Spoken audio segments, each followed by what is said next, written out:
Добрый вечер. Good evening or good night. I'd like to welcome all of you, ladies and gentlemen, dear colleagues, and I would like once again to congratulate you on the great victory holiday. I'd like to thank all our friends and international partners that have been with us during those days to commemorate the anniversary, to bend knee to the generation of the victory. We honor everybody who contributed to the common victory over Nazism, including our anti-Hitler coalition allies and the warriors of China and the participants of the anti-fascist resistance movement in Europe, the fighters from the People's Liberation movements in Africa and APR and Latin America. With our friends and like-minded peoples, we share the same memories and respect paid for the feat of the true heroes who fought for the victory. And definitely it's our responsibility for future, for building a better, safer and a more just world.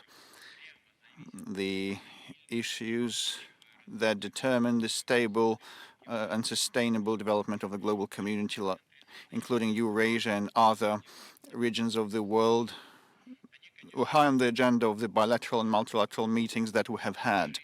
They were held in a festive environment, special environment, but they were quite fruitful and meaningful, filled with political and economic and humanitarian issues. Taking stock, and I really would like to do this now, I want to tell you that over those 4 days from May 7th to May 10th, we have had official visits of 3 leaders of international foreign states, the People's Republic of China, Venezuelan Republic, and the Socialist Republic of Vietnam. We had 20 bilateral meetings with heads of state from CIS, Asia, Africa, Middle East, Europe, and Latin America. All in all, 27 heads of state from CIS, Asia, Africa, Middle East, Europe, and Latin America participated, as well as around 10 heads of international organizations. 6 more countries were represented at a high level. We believe that this broad representation of international partners and international community and organizations is a testimony, inspiring testimony of consolidation around the eternal ideals of our common great victory. We are grateful to the leaders of 13 countries who sent their troops and armed forces divisions to participate in the parade. They marched alongside our troops, which filled this common holiday of ours with the spirit of combat brotherhood in arms. And I was glad to thank the commanders of the Korean People's Army and give my best regards to the special troops of the Korean Democratic Republic of Korea troops who helped us in good faith to liberate the border areas of the Kursk region from the occupation of the Kiev regime. They demonstrated courage and heroism, and they were highly professional, showing a great deal of mastery and preparedness. And definitely it was a privilege for all the leaders to welcome the main heroes of the victory. I mean the veterans of the Second World War from Russia, Israel, Armenia, Mongolia. I'd like to note that despite the threats and blackmails and handicaps and hindrances, including blocking airways, some of the leaders of European countries have arrived from Serbia, Slovakia, Bosnia and Herzegovina, and others. We know how hard they were pressed, so this is why we really sincerely appreciate their courage and their adamant position and their decision to pay homage together with us to the heroes of the Second World War, the Great Patriotic War, who fought for their homeland and who fought to liberate and rid the entire humanity of the brown plague without any overstatement. Millions of Europeans and the leaders of countries that pursue sovereign policies remember that. That instills optimism and hope that sooner or later, including building upon the lessons of history and the sentiment of our peoples, we will start moving towards restoring constructive relations with these countries of Europe, including those who today still stick to the anti-Russian rhetoric and blatantly aggressive action against us, and they have been trying, we have seen that in these days, they've tried to speak in a loutish manner with us using the language of ultimatums. And a true example of equal and equitable relations in the 21st century is our partnership and strategic interaction with the People's Republic of China. The Chinese president was the main guest of the commemorative events dedicated to the 80th anniversary of victory.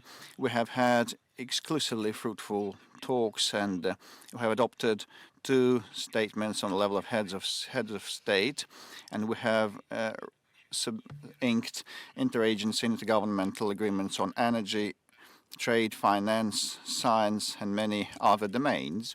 As I have said, we have decided that my reciprocal visit will take place in September to mark the 80th anniversary of victory over the military's Japan.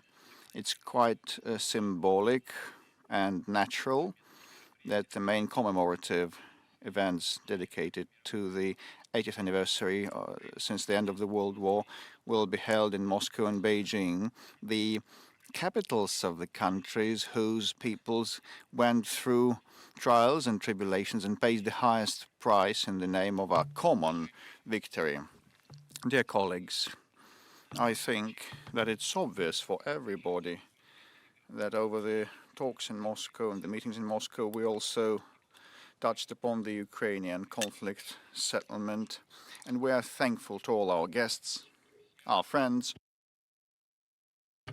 for the attention they have been paying to this conflict and for the efforts pursued and exerted by them to finalize this conflict. So I believe in this respect to stop on these topics separately. In this respect, I'd like to say that it's well known that Russia previously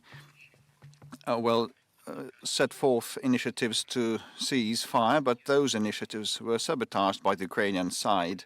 So, for example, the Kiev regime blatantly violated the 30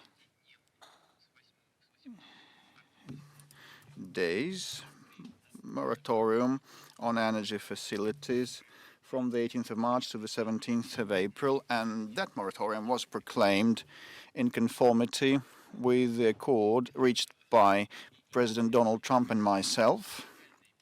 And the Easter ceasefire initiated by Russia was violated by them either. There were around 5,000 violations on the part of the Ukrainians. Still, during the celebration of the victory, then we believe this to be a sacred holiday. Like 27 million lives were claimed. So, and for this sacred holiday, we also proclaimed a third ceasefire. And we conveyed to our Western colleagues who, I believe, are in sincere search of ways to settle that. So we conveyed our position to them on the Ukrainian ceasefire on the Victory Day, that we did not rule out an extension of the timeline of the ceasefire, having analyzed what would happen during these several days and upon judging by the response and the reaction of the Kiev regime. So what are we observing? What the outcomes are? The Kiev authorities, as you can see by yourselves, did not respond in any way to our proposal to cease the fire.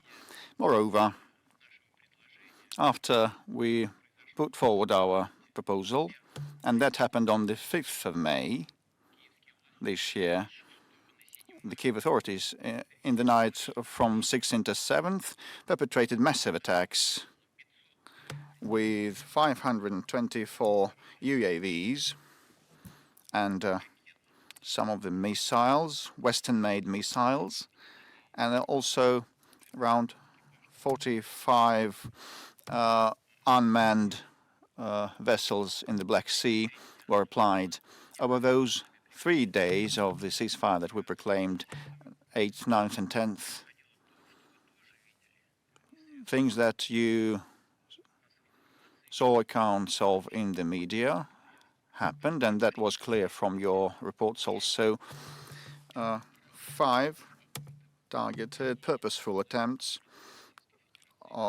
to attack the state border of the Russian Federation in the Kursk region and in the juncture with the Belgorod region, segments of the border on the days of the ceasefire that we proclaimed.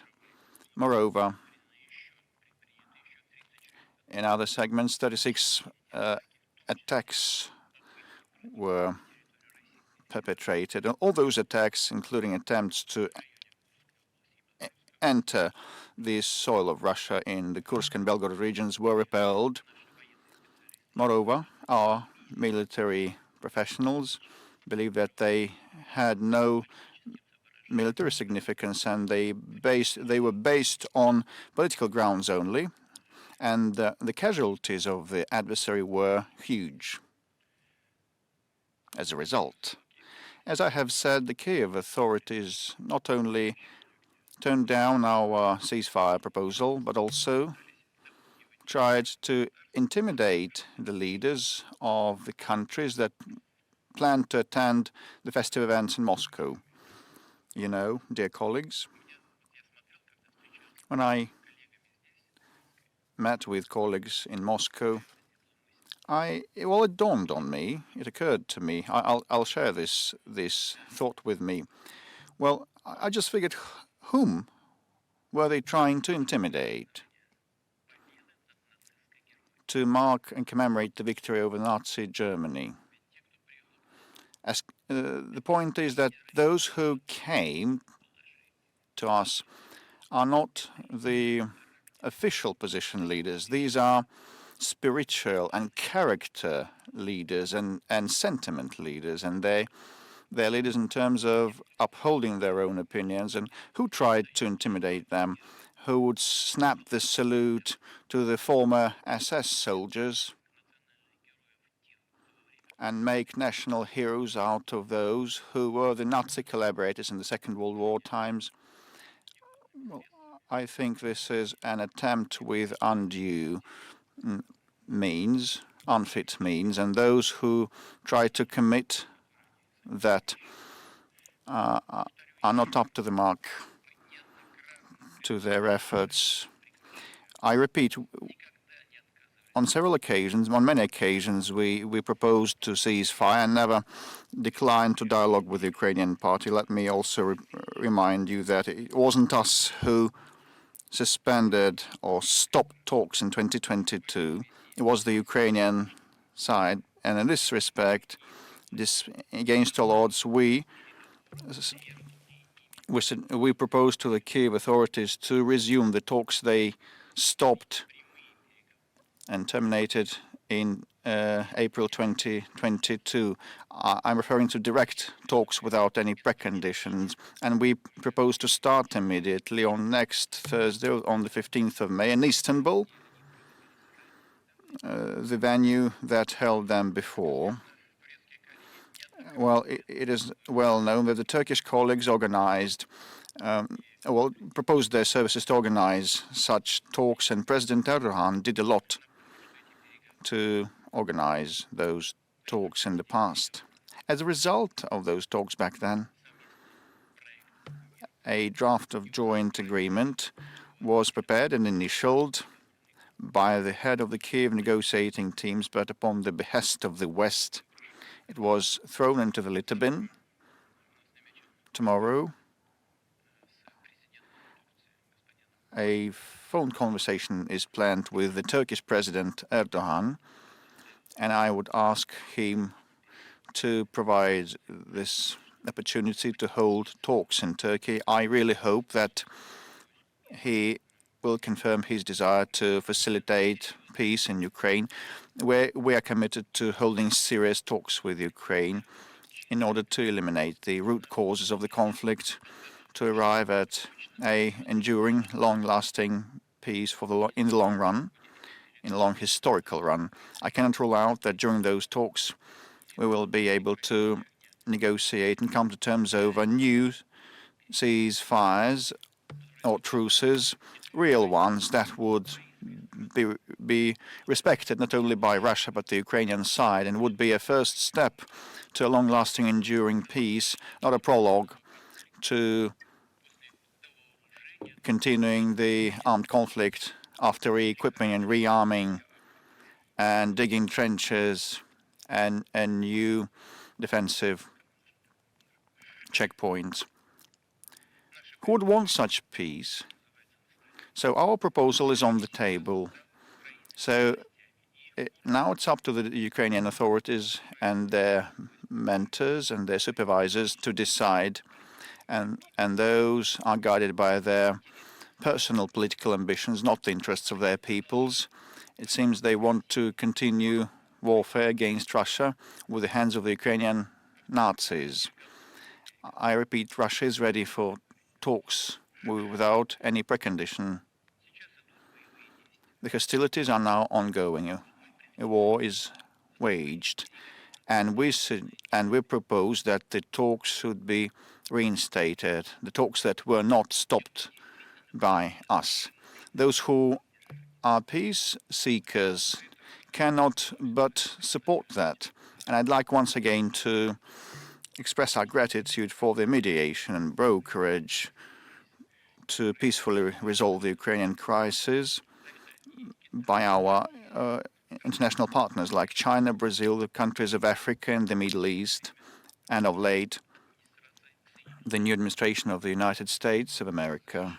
In closing, I would once again like to thank everybody who shared those festive events with us dedicated to the 80th anniversary of victory over the Nazism, the spirit of solidarity and accord that united us in Moscow during these days will help us build fruitful cooperation and partnerships for the sake of progress, security and peace. And seizing this opportunity, I'd also like to note the huge part played by the media, leading international outlets and TV channels and press members who covered the many hours of these meetings and events, and they did their utmost so that people worldwide could feel the unique atmosphere of these festive days. And I also thank you for this encounter, quite a late one, and everybody's tired, definitely. Thank you very much for your kind attention. And actually, it is so late. It's around 2 a.m. Moscow time. So I let you go and rest. Thank you very much for your kind attention. Goodbye.